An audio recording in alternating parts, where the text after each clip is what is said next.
Okay, what's up? Ayun, testingin natin ngayon. This is from Good Food Manila. Cheesecake Calamansi. Gawa ni Chef Yen. So, first impression ko, sobrang bigat. As in, siguro pang 5 tao to. Kaya. Pero, ayun, so sobrang bigat niya, sobrang siksik talaga. Burnt yung ibabaw.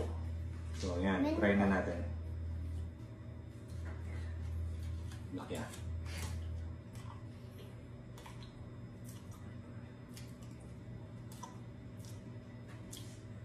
Sobrang creamy, sobrang hindi tinipid.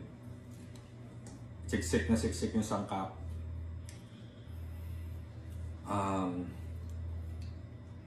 Lasang-lasa yung kalamansi.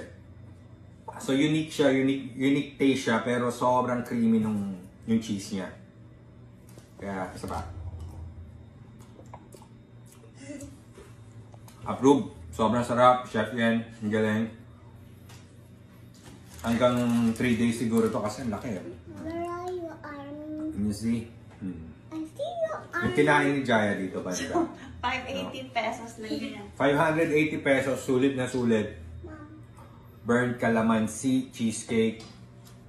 Solid. By Chef. Rock on stars. Grabe. You like it? It's good. Good Food Manila. Check it out.